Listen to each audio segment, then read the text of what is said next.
now facing its racist past.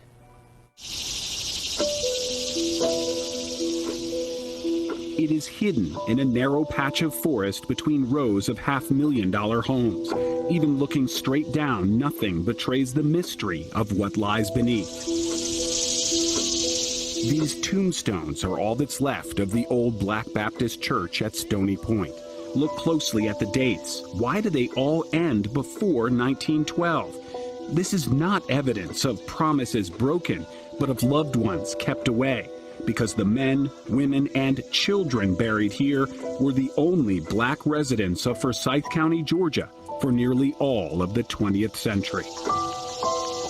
All of the Negro people had to leave.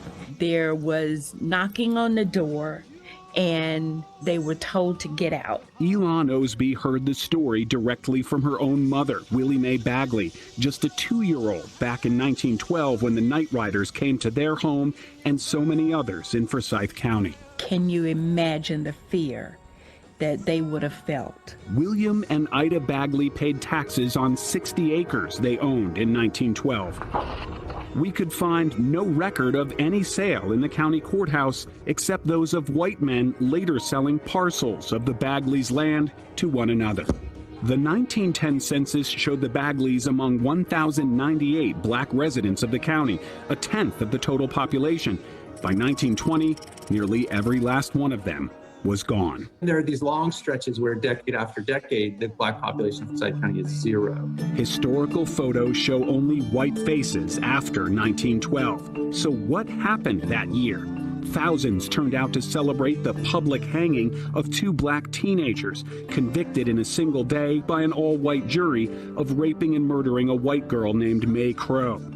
The other black suspect had already been lynched right here on the Cumming Courthouse Square. The lynching of Rob Edwards involved a very large crowd gathering outside the jail, dragging him out of the jail, beating him with crowbars, dragging his body around town behind a wagon, and then eventually his corpse is hoisted to on a telegraph pole, and everyone in the crowd takes turns shooting into his body.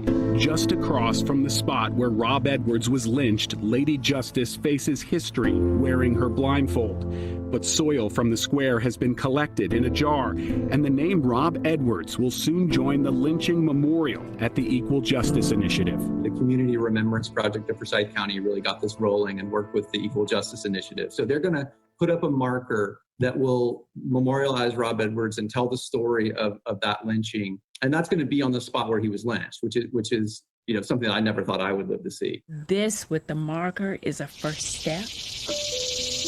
There are already several hidden markers to the black community that once thrived here, now surrounded by new neighborhoods that are increasingly diverse. Some of those new residents are buying homes here on the land Elon's grandparents once owned.